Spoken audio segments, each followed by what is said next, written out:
তো বেশ কিছু ঘটনা পরিবর্তন হতে চলেছে এবং এই পরিবর্তনগুলো আমি আপনাদেরকে একেবারে দেখাবো। সেই কারণে কিন্তু একদম স্ক্রিন নিয়ে বসেছি। তো সম্পূর্ণ ভিডিওটা দেখতে থাকুন এবং কমেন্ট করে জানিয়ে দিন কোথা থেকে দেখছেন ভিডিওটা। আর একেবারে মনোযোগ দিয়ে শুনবেন, কারণ আপনি নিজেই অনেক কিছু মিলিয়ে ফেলতে পারবেন। হ্যাঁ, আমি আপনাকে একদম সঠিক কথা বলছি, আপনি মিলিয়ে ফেলতে পারবেন। 2রা এপ্রিল 2026 3:37 অর্থাৎ বেলা 3:37 বা 3:37 PM কি হয়েছে? মঙ্গল ট্রানজিট করেছে কোথায় না মীন রাশিতে। দেখতেই পাচ্ছেন এই মীন রাশিতে কিন্তু ট্রানজিট ঘটেছে এবং 0° 0° 11:23 সেই মুহূর্তে অবস্থান করেছে। যেই মুহূর্তে আমি ডেটাটা নিয়েছি, অর্থাৎ যখন ঘড়িতে 8:30 বাজে, এবং এটা কলকাতার সময় অনুসারে ধরা হয়েছে এবং কলকাতার সময় অনুসারে 3:37 PM মঙ্গল ট্রানজিট করেছে কোথায় না মীন রাশিতে। এবার দেখুন, মীন রাশিতে যখনই ট্রানজিট করছে, মীন রাশিতে সঙ্গে সঙ্গে কাকে পাচ্ছে? দেখুন, স্যাটার্ন রয়েছে বা শনি রয়েছে, পাশে রয়েছে সান অর্থাৎ সূর্য রয়েছে। এবারে ঘটনা হচ্ছে, অনেক ভিডিও আপনি দেখতে পাবেন এই মুহূর্তে 3টের বোধহয় কনজাংশন হয়ে যাচ্ছে এই জাতীয়। এই মুহূর্তে সানের সঙ্গে স্যাটার্নের কনজাংশন রয়েছে, ক্লোজ কনজাংশন রয়েছে। এমনিতেই স্যাটার্নের সঙ্গে যে কোনো প্ল্যানেটের কনজাংশন বা যখন পাশাপাশি থাকে বা এক ঘরে থাকে, সেটাকে নিয়ে কিন্তু বৈদিক অ্যাস্ট্রোলজিতে অনেক ধরনের ঘটনা বলা হয়। তো এখন বৈদিক অ্যাস্ট্রোলজির যে ঘটনাগুলো বলা হয় সেইগুলো কিন্তু একেবারে উড়িয়ে দেওয়ার মতন নয়, সেগুলো অবশ্যই যা যুক্তি রয়েছে। তার সঙ্গে সঙ্গে আমি যে কথাগুলো বলবো আপনাকে, সেই কথাগুলো শুনলে আরো পরিষ্কার হয়ে যাবে। দেখুন, সবসময় কিন্তু আমরা স্যাটার্নের সঙ্গে যে দোষগুলো বলে দিই সবটাই যে কার্যকরী হয় এমনটা কিন্তু নয়। তবে স্যাটার্নের সঙ্গে যখন মার্সের বা মঙ্গলের ক্লোজ কনজাংশনে আসবে, তখন কিন্তু ঘটনাগুলো আরো বাড়তে থাকবে এবং আমি আপনাকে বলে দেব কি কি ঘটনা ঘটবে, কি ঘটতে পারে না পারে সবটাই। তো দেখুন, এই মুহূর্তে আমরা পাচ্ছি কোথায়? মঙ্গল এবং আমি সূর্যকে বাদ দিচ্ছি, মঙ্গল এবং তার সঙ্গে শনি এক ঘরে বসে রয়েছে। শনি রয়েছে 11:36:21, মঙ্গল রয়েছে 0° 11:23। এখন কি ক্লোজ কনজাংশন হচ্ছে? এখন না, এখন ক্লোজ কনজাংশন কিন্তু হচ্ছে না। এটাকে অনেক ক্ষেত্রে অনেকেই বলেন যে এটা কনজাংশন বলেন, তার এফেক্ট পড়ে অবশ্যই, আমি কারো কথাই অস্বীকার করছি না। তাদেরও কিন্তু এটারও কিন্তু প্রভাব পড়ে, কিন্তু প্রভাবটা অনেক কম পড়ে। তাহলে প্রভাবটা কখন বেশি পড়ে? প্রভাবটা পড়ে তখনই যখন এরা একেবারে কাছাকাছি ডিগ্রিতে অবস্থান করে। অর্থাৎ আমি যদি এটাকে ডিলিট করে দিই বা এটা যদি থাকে পাশাপাশি, কোনো অসুবিধা নেই। এবং তার সঙ্গে সঙ্গে যদি আমি আরো বেশ কয়েকটা ঘটনা দেখিয়ে দিই, দেখুন আমি আরো একটা চার্ট এখানে ইনসার্ট করলাম। সেই চার্টটাতে কি দেখাচ্ছে দেখুন, এখানে মঙ্গল রয়েছে 4°27:02, শনি রয়েছে 12°16:52। অর্থাৎ এদের মধ্যে কিন্তু একটা ডিগ্রির ব্যবধান 8°তে পৌঁছে যাচ্ছে এবং এটাও কিন্তু কলকাতার এলাকাতে নেওয়া, এবং যেটা কবে ঘটছে না 8ই এপ্রিল 2026। তার মানে হলো যেটা 8ই এপ্রিল 2026 থেকে ঘটনাগুলো স্টার্ট হবে। এবারে ঘটনাগুলো চলবে কতদিন? ঘটনাগুলো চলবে কতদিন সেটাই একটা বড় প্রশ্ন। আমি যেটা ক্লিক করেছি একদম এক্সাক্ট সেটাই, অর্থাৎ 3রা মে। যদি আমি ঘটনাটা দেখিয়ে দিই তাতে করে একদম পরিষ্কার হয়ে যাবে আপনাদের, এবং এর ফলে কি কি ঘটনা ঘটবে সেইগুলো আমি আপনাকে বলে দেব। এটা কিন্তু কম বেশি সবার জীবনেই ঘটবে। এবারে যাদের শনি মঙ্গল চার্টে খারাপ রয়েছে তাদের বেশি ঘটবে। তাহলে আমরা কি পেলাম? 8ই এপ্রিল থেকে শুরু করে মে মাসের 3 তারিখ, ইয়েস একেবারে 3 তারিখে শনির সঙ্গে মঙ্গলের দেখুন পার্থক্য কত হচ্ছে। শনি থাকছে 15°তে, 15°14:09, আর মার্স থাকছে অর্থাৎ মঙ্গল থাকছে 23°46:11। অর্থাৎ এদের মধ্যে যে গ্যাপ রয়েছে দেখতে পাচ্ছি আমরা, গ্যাপটা কিন্তু 8°র বেশি হয়ে যাচ্ছে। 15, 16, 17, 18, 19, 20, 21, 22, 23 একদম 8° হচ্ছে। এবং এটা আমরা কত তারিখের ডেটা নিয়েছি? 3রা মে, এবং 3রা মের পরে 4ঠা মে একদম সকাল থেকে কিন্তু এই ক্লোজ কনজাংশনটা ভ্যানিশ হয়ে যাচ্ছে। যদিও বা কেপি অ্যাস্ট্রোলজিতে যদি আমরা দেখি, কেপি অ্যাস্ট্রোলজির মতে এই গন্ডগোলটা আবার একটু অন্য ধরনের। এই ঘরটা শুরু হচ্ছে 17° থেকে, তাই হিসাব মতন এই ঘরটা যেহেতু 17° থেকে শুরু হচ্ছে আর এটা 15°তে রয়েছে, তাই হিসাব মতন কিন্তু পাশাপাশি নেই। এই জিনিসটাও কিন্তু প্রভাব পড়ে। অর্থাৎ স্যাটার্ন হিসাব মতন আবার কিন্তু আগের ঘরটাকে ইন্ডিকেশন করবে। তাই এখানেও কিন্তু ক্লোজ কনজাংশন সেই জায়গায় দাঁড়াচ্ছে না। আমি বাদ দিলাম সেই সমস্ত কথা, কারণ এগুলো অত্যন্ত জটিল বিষয়, কারণ এই কথাগুলো অনেকে শুনতে অভ্যস্ত নয়। যেহেতু শুনতে অভ্যস্ত নয়, তাই স্বাভাবিকভাবে অনেকে বলবে যে এই ভাই কি বলছে এইসব, এই তো হয় না, এগুলো তো হয় না, হতে পারে না। তো আমি সেই বিতর্কেও যাচ্ছি না। আমি কেপির যে সিস্টেম, আমরা যে রাশিফলগুলো বলি, সেখানে অবশ্যই বৈদিক সিস্টেমেই থাকে, কিন্তু কেপি সিস্টেমেও মাঝে মধ্যে আমরা ইনসার্ট করে ফেলি, কেপি সিস্টেম বলি তার মধ্যে। তো যে কারণে কিন্তু অনেকগুলো ঘটনা হয়। কেপি কিন্তু অনেক সায়েন্টিফিক পদ্ধতিতে এগোয়। এবারে দেখুন, 3রা মে 2026-এ কিন্তু এই ঘটনাটা থাকছে এবং 4ঠা মে পুরোপুরি কেটে যাচ্ছে। এবারে মঙ্গলের সঙ্গে স্যাটার্নের যে যোগ, এর ফলে কি ঘটনা ঘটে সেটা আমি আপনাকে প্রথমেই বলে দিই, তারপরে কিন্তু আপনি মেলাবেন। অর্থাৎ 8 তারিখ থেকে মে মাসের 3 তারিখ পর্যন্ত, অর্থাৎ এই যে লম্বা সময়টা, এই সময়টাতে কি হবে, দুটো প্ল্যানেট পাশাপাশি থাকার ফলে একটা বেশ কিছু ঘটনা ঘটবে। এবং যেহেতু মঙ্গলকে একটা শুভকারক গ্রহ বলা হয় এবং তার স্পিড অনেক বেশি, একটা মঙ্গল মানেই হচ্ছে আপনার তার তেজ প্রবল, প্রচণ্ড শক্তিশালী, দ্রুততার সঙ্গে ঘুরে বেড়ায়। একটা একটা রাশি থেকে আরেকটা রাশিতে যেতে 45 দিন মাত্র সময় লাগে। অর্থাৎ মঙ্গল হচ্ছে একটা ফাস্ট মুভিং প্ল্যানেট, একটা রাশি থেকে আরেকটা রাশিতে যেতে তার সময় লাগবে মাত্র 45 দিন। সেখানে স্যাটার্ন বা শনি, সে কিন্তু স্লো মুভিং প্ল্যানেট, অর্থাৎ এর গতি কিন্তু অনেক স্লো। 2.5 বছর সময় লাগায় একটা রাশি থেকে আরেকটা রাশিতে যেতে। তো যেহেতু এটা একটা স্লো মুভিং প্ল্যানেট আর একটা ফাস্ট মুভিং প্ল্যানেট, তাই এদের দুজনের মধ্যে মিল হয় না। পাশাপাশি মঙ্গলকে শুভকারক গ্রহ বলা হয় এবং শনিকে কিন্তু অশুভকারক গ্রহ বলা হয়। তাই স্বাভাবিকভাবেই কিন্তু এই দুজনের কনজাংশন থাকলে কিন্তু অনেকগুলো ঘটনা ঘটে। তো এই ঘটনাগুলো কিরকম, দেখুন বৈদিক অ্যাস্ট্রোলজিতে এই ঘটনাগুলোকে কিন্তু অনেক ধরনের ঘটনা হিসাবে দেখা হয়েছে এবং এর ফলে কি কি ঘটে, এই যোগটা কি হয়, এটা একটা অশুভ এবং ক্ষুরো যোগ হিসাবে বিবেচনা করা হয়। তার কারণ আমি প্রথমেই বলে গেছি যে শনি একটা ধীরগতি প্ল্যানেট, শীতল প্ল্যানেট, কিন্তু সেই জায়গায় দাঁড়িয়ে মঙ্গল হচ্ছে আপনার একটা দ্রুতগামী প্ল্যানেট এবং আগ্রাসী আগুনের মতন শক্তি রয়েছে। সেই জন্য কিন্তু এদের দুজনের মধ্যে ম্যাচ খায় না, তাই এদের শক্তি একে অপরের বিপরীত। তাই কি হয়, অন্তর্দ্বন্দ্ব, চাপ, সংঘর্ষ, এই সমস্ত জিনিসপত্র তৈরি হয়। এবারে এর ফলে কি কি ঘটনা ঘটবে, তো ঘটনাগুলো যেগুলো ঘটবে কিরকম ফল দেবে, তো ফল কিরকম দেবে, দেখুন এটা রয়েছে প্রথম কথা জল রাশিতে। আর জল রাশি বলতে কি, এখন অনেকে যারা অ্যাস্ট্রোলজি জানেন না তারা বলবেন জল রাশি কি। দেখুন অগ্নি, পৃথ্বী, বায়ু, জল নিয়েই কিন্তু আমাদের গোটা ইউনিভার্স তৈরি। তো স্বাভাবিকভাবে প্রত্যেকটা রাশির মধ্যেও কিন্তু অগ্নি, পৃথ্বী, বায়ু, জল রয়েছে। তো মীন রাশি জল তত্ত্বের রাশি।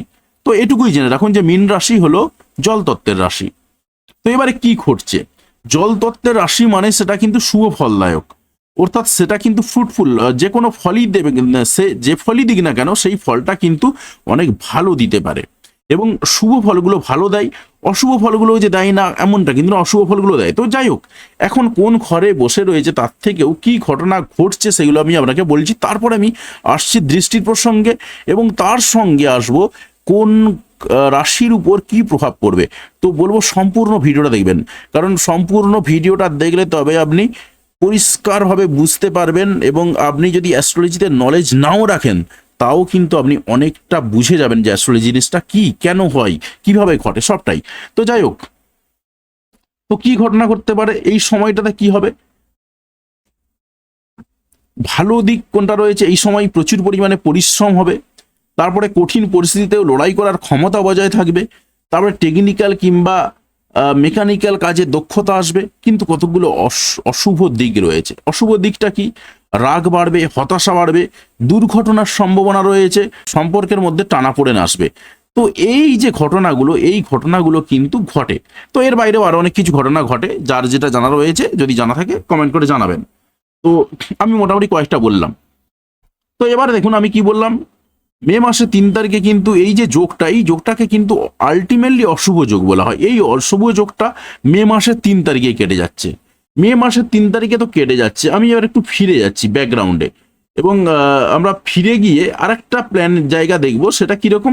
তার আগে আরো একটা জায়গা দেখে নিচ্ছি সেটা কিরকম রয়েছে। দেখুন 20 তারিখ, এপ্রিল মাসের 20 তারিখ, এপ্রিল মাসের 20 তারিখে দেখুন স্যাটার্ন অর্থাৎ শনি রয়েছে 13 ডিগ্রি 44 মিনিট 10 সেকেন্ড এবং মার্স 13°46'15", এটা আমার 5:30টার সময় ডেটা নেওয়া, এবং এটা কলকাতার লোকেশনে 20 এপ্রিলের হিসাবে। তো এবারে দেখুন এই দুটো কিন্তু খুব কাছাকাছি চলে আসছে, অর্থাৎ 20 তারিখে এই যে সংঘর্ষগুলো বললাম, এই অশুভ যোগগুলো আরো বেশি বেশি করে প্রকট হবে। এবং আমি বললাম যেটা, যেহেতু এটা জলতত্ত্বের ঘর, জলতত্ত্বে কিন্তু শুভ ফলও যেমন ভালো দেয়, আবার অশুভ ফলও কিন্তু ভালো ফ্রুটফুল হয়। তো আমি ধরেই নিলাম এখানে কিন্তু এই যে যোগ, এই যোগটাকে কিন্তু কোনোভাবেই ভালো যোগ হিসাবে দেখা হয় না। এটা অনেকেই কি বলা হয়, ক্ষুদ্র যোগ বললাম, তো একটা অশুভ যোগ আমি বলছি, এত ভারী ভারী কথা বলার দরকার নেই। তো সেটা হচ্ছে এটা অশুভ যোগ হিসাবে দেখা গেল। এবারে দেখুন মঙ্গলের দৃষ্টি অনুসারে কোন রাশির উপরে কি প্রভাব পড়বে। তার মানে এই সময় আমরা যা বুঝলাম, একটা সংঘর্ষ, রাগ, হুঙ্কার, ঝংকার অনেক কিছু বেড়ে যাবে। অর্থাৎ এপ্রিল মাসের 8 তারিখ থেকে মে মাসের 4 তারিখ পর্যন্ত কিন্তু এরকম একটা অস্থিরতা চলতে থাকবে, কিন্তু মে মাসের 4 তারিখ থেকে আর সেই অস্থিরতার জায়গাগুলো কিন্তু থাকবে না, বা আস্তে আস্তে কেটে যাবে। তো এবারে দেখুন আমি যেটা বলছিলাম, মঙ্গলের আমরা দৃষ্টি দেখব। মঙ্গল বসে রয়েছে এই ঘরেতে, তো মঙ্গল যেহেতু এই ঘরে বসে রয়েছে, এবারে সে কোন কোন ঘরে দৃষ্টি দেবে। মঙ্গল দৃষ্টি দেয় আমরা জানি 4 নম্বর ঘর, 7 নম্বর ঘর এবং 8 নম্বর ঘর। তাহলে মঙ্গল যদি এই জায়গায় বসে থাকে, এই ঘর থেকে শুরু করে 1 2 3, এটা 4 নম্বর ঘর, এই ঘরটাতে হচ্ছে মঙ্গল একটা দৃষ্টি দেবে। তো অনেকেই ভাবছেন কি ব্যাপার, আমি কিন্তু উল্টো দিক থেকে গুনছি। না, উল্টো দিক থেকে গুনছি না। আপনি যে ছকটা দেখছেন, এই ছকটা কিন্তু সাউথ ইন্ডিয়ান সিস্টেম, এবং আমি বহুবার আমার চ্যানেলে বারবার বলেছি, সেটা হচ্ছে আমরা যে সিস্টেমে কাজ করি সেটা হচ্ছে কেপি সিস্টেম, কেপি অ্যাস্ট্রোলজি, বা কৃষ্ণমূর্তিজির যে প্রসেস, সেই কৃষ্ণমূর্তিজির প্রসেসে আমরা কাজ করি। এখানে কিন্তু প্রেডিকশন অনেক নিখুঁত আসে, এবং আমরা অনেক মডার্ন স্টাইলে কাজ করি। আপনি আমাকেও দেখেছেন অনেক ভিডিওতেই, কারণ প্রত্যেকটা ভিডিওতে আমি ফেস ভিডিও বানাই। তো সেখানে দেখেছেন, আমি অনেকবার দেখিয়েছি আমার হাতে কিন্তু একটাও আংটি নেই। তো ঘটনা এটাই, আমাদের কিন্তু সবসময় যে আংটি পরেই কাজ করতে হবে এমনটা কিন্তু ব্যাপার নেই। তো সেই জায়গায় দাঁড়িয়ে আমরা কিন্তু সবসময় আংটি সাজেস্ট করি না, যদি হয় সেই জায়গায় দাঁড়িয়ে। এটা আমরা কত নম্বর পেলাম, এটা হচ্ছে 4 নম্বর ঘর।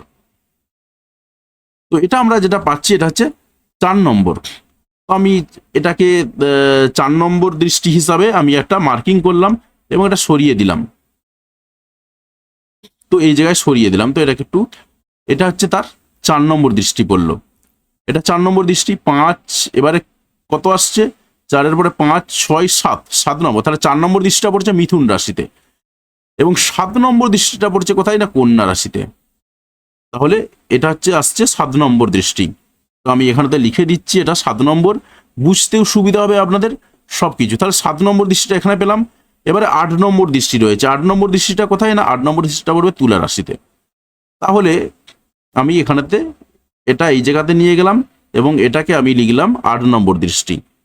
তো দেখুন একদম পরিষ্কার ক্লিয়ার হয়ে গেল যে আমরা কোথায় কে বসে রয়েছে, কোন দৃষ্টিতে বসে রয়েছে। এবারে দেখুন আপনার রাশি কোথায়। আপনার রাশি যদি মীন রাশি, মীন রাশির ক্ষেত্রে কি ঘটনা করবে, মীন রাশি নিজের ঘরেতে মার্স বসে রয়েছে, স্যাটার্ন থাকবে।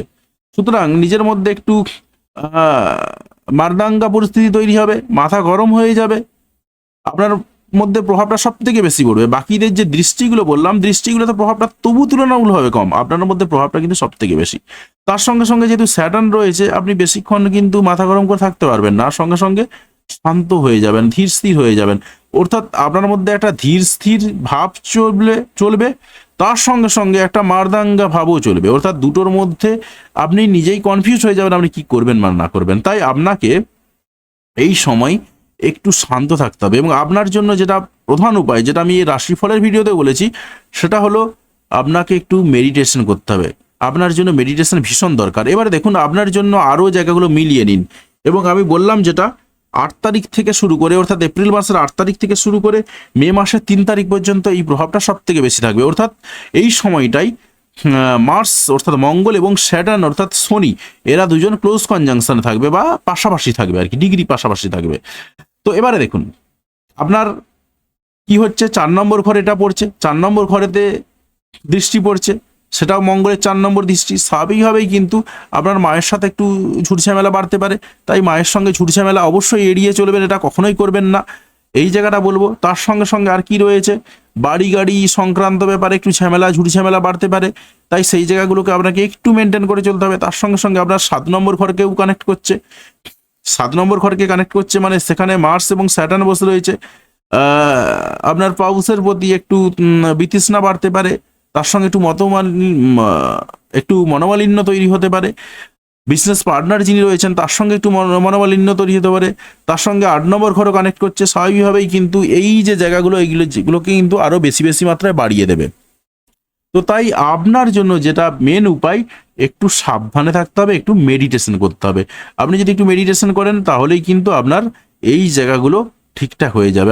আপনার জন্য মেডিটেশন করা, একটু শান্ত থাকা, এটাই কিন্তু বিশেষ পথ। আর আমি যেটা বললাম, আপনি বজরংবলীর মন্দিরেও যেতে পারেন, আর স্যাটার্নের জন্য আপনি শনিদেবের মন্দিরেও যেতে পারেন, বা দুটোতেই যেতে পারেন, কোনো সমস্যা নেই। তো এটা করুন, দেখবেন আপনারা অনেকটাই নিজেকে শান্ত রাখতে পারবেন।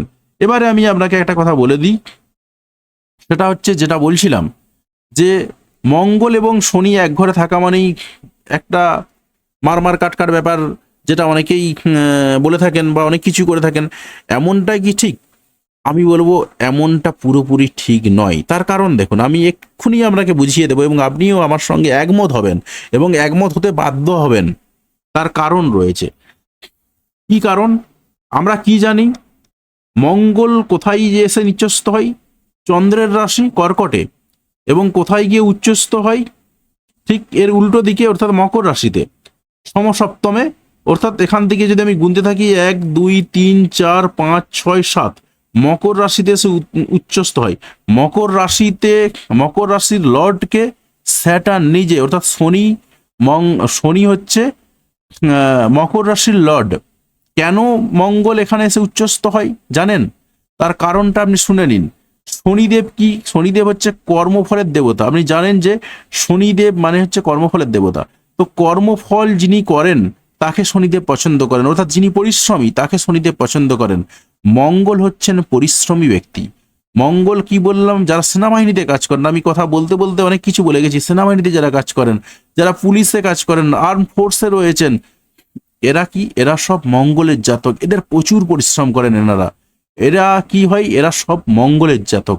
এনারা কিন্তু মঙ্গলের জাতক বলতে এরা সব মঙ্গলের প্রভাবাধীন ব্যক্তি আর কি। তো জাতক বললে ভুল হবে, মঙ্গল প্রভাবাধীন ব্যক্তি। তো প্রচুর পরিশ্রম করেন এবং মঙ্গল হচ্ছে সৈনিক, মঙ্গল হচ্ছে সেনাবাহিনীর লোক, মঙ্গল হচ্ছে কে? মঙ্গল হচ্ছে সেনাপতি। তো মঙ্গলের কিন্তু পরিশ্রম অনেক বেশি। তো মঙ্গল প্রচুর পরিশ্রম করেন, যে কারণে মঙ্গল কি হয় আপনি দেখবেন, শুনে থাকবেন, যারা মাঙ্গলিক হন, এবং আমার ভিডিওতে রয়েছে যে যারা মাঙ্গলিক হন, মাঙ্গলিক হওয়া কিন্তু এখন ভালো। যারা মাঙ্গলিক হন তারা কিন্তু প্রচুর এনার্জেটিক ব্যক্তি হন, এই কারণেই হয়ে থাকেন। তো মঙ্গল যাদের ভালো জায়গায় রয়েছে তারা কিন্তু এনার্জেটিক পার্সন হয়ে থাকেন, কাজকর্ম করেও হাঁপিয়ে উঠবেন না। তো যে কারণে মঙ্গলকে শনিদেব পছন্দ করেন। আর শনিদেব মঙ্গলকে পছন্দ করেন বলেই কিন্তু শনিদেব তার নিজের ঘরে মঙ্গলকে উচ্চ স্থানে জায়গা দিয়েছে। এই ঘরটা কার? এই ঘরটা বৃহস্পতির ঘর।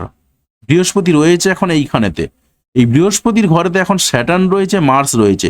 বৃহস্পতির ঘরেতে মার্স যে সুবিধাটা পাবে, স্যাটার্ন হয়তো সেই সুবিধাটা পাবে না। তাই মার্স তার নিজের, বা মঙ্গল তার নিজের ক্যারিসমা দেখাতে পারবে, স্যাটার্ন হয়তো অতটা পারবে না। কিন্তু একদমই কি পারবে না? অবশ্যই পারবে। তাই স্যাটার্ন এবং মঙ্গলের যোগে যে যে ঘটনাগুলো ঘটে বললাম, সেই ঘটনাগুলো ঘটবে। কিন্তু মঙ্গলের সঙ্গে স্যাটার্নের যে খুব যে খারাপ জায়গা, এমনটাও কিন্তু নয়। তার কারণ মঙ্গল স্যাটার্নের ঘরে, অর্থাৎ শনির ঘরেতেই কিন্তু মঙ্গল এখানে এসে উচ্চস্থ হয়। তার কারণ বললাম, যেটা মঙ্গল যেহেতু পরিশ্রমী ব্যক্তি, তাই স্যাটার্ন এনাকে পছন্দ করেন।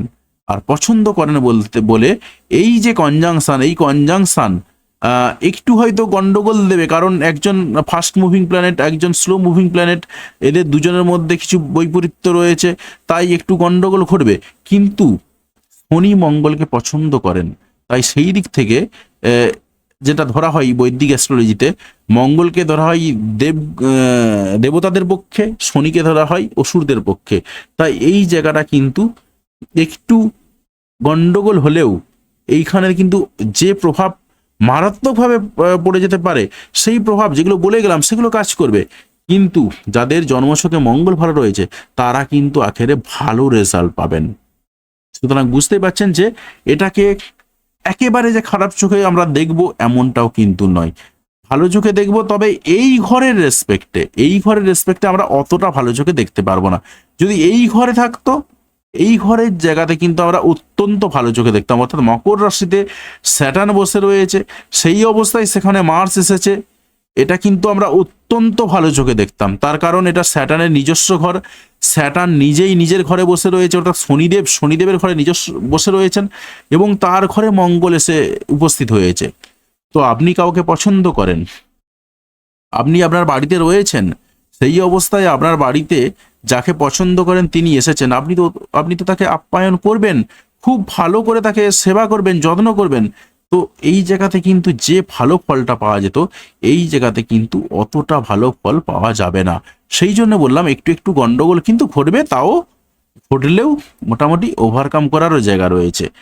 তো যাই হোক, আজকের ভিডিওটা কেমন লাগলো সেটা কমেন্ট করে জানাবেন এবং চ্যানেলে যদি নতুন হয়ে থাকেন সেই জায়গাতে দাঁড়িয়ে অবশ্যই চ্যানেলটা সাবস্ক্রাইব করে পাশে আসা বেল বাটনটা অবশ্যই প্রেস করবেন।